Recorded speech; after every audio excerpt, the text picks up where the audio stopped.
नमस्कार शेतकरी मित्रांनो, मी दीपक जाधव, नाशिक. महाराष्ट्र राज्य हवामान साक्षरता आयोगानं सर्वांचे स्वागत.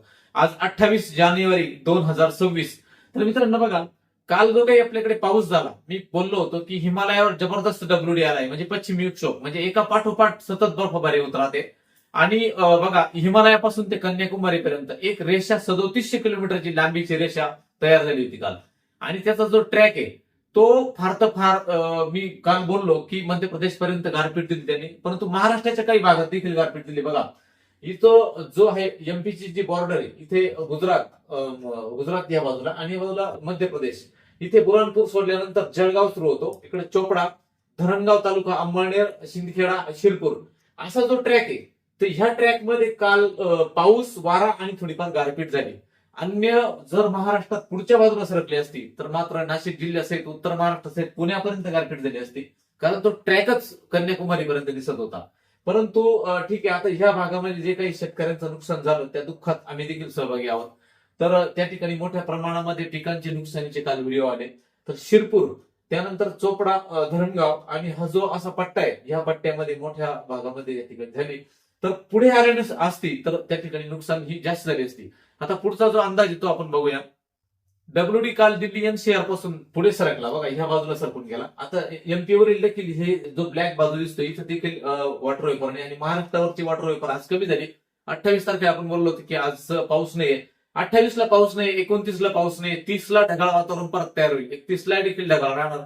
आणि 1-2 तारखेला थोड्याफार पावसाच्या ऍक्टिव्हिटी ज्या वाढत आहे त्या कुठल्या आहेत त्या स्क्रीनवर त्या ठिकाणी बघा. आपण मी व्हिडिओ लावतो, त्या व्हिडिओमध्ये तुमच्या लक्षात येईल. तर बघा, स्क्रीनवर व्हिडिओ बघा. तर साधारणपणे हिमालयाच्या भागात जो डब्ल्यूडी आहे तो आज 28 तारखेला हिमालयावरून थोडा पुढे सरकला बघा. तर त्यावेळेस महाराष्ट्राच्या भागावरचं ढग आज कमी झालं. 29ला तो संपूर्ण निघून जातो. मात्र 30 तारखेला एक पुन्हा हिमालयाच्या वरती बघा, भारताच्या वरच्या बाजूला जे काही स्नोफॉल दिसतो त्या ठिकाणी डब्ल्यूडी दिसतोय त्या ठिकाणी तुम्हाला एक 30 तारखेला. तर तो विरून जातो. मात्र इकडे अफगाणिस्तानकडून परत एकदा बघा, अफगाणिस्तानवरून मोठा डब्ल्यूडी पुन्हा एकदा 31 तारखेला त्या ठिकाणी हिमालयावर येतो. बघा, स्ट्रॉंग डब्ल्यूडी एकदम. हा दुसरा डब्ल्यूडी आहे. डब्ल्यूडी म्हणजे पश्चिमी विक्षोभ, हे भूमध्य समुद्रातून सतत येत असतात.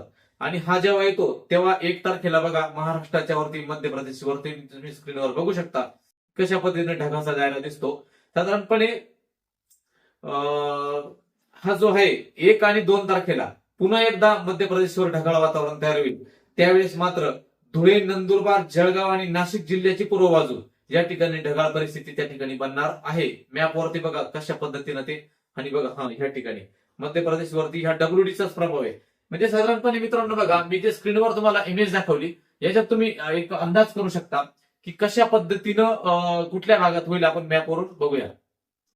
तर बघा मित्रांनो, आज 28 तारीख, आज वातावरण बरंचसं स्वच्छ राहील राज्यामध्ये. दुपारून ढगाळ वातावरण, तर त्याचा इम्पॅक्ट इतका नाही. 29ला नाही पण 30-31ला ढगाळ होऊन 1-2 तारखेला साधारणपणे बघा नंदुरबार, तर ह्या भागामध्ये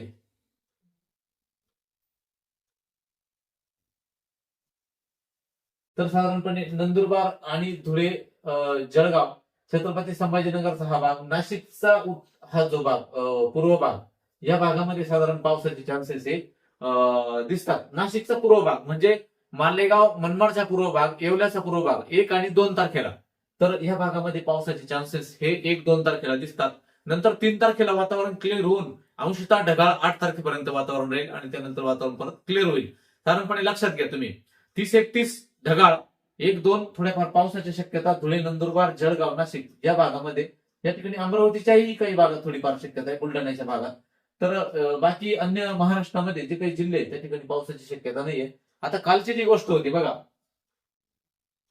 कालची तुम्ही जर विचार केला तर एक मोठा, तर साधारणपणे हा पट्टा असा जळगाव आणि ह्या भागातून असा असा होता.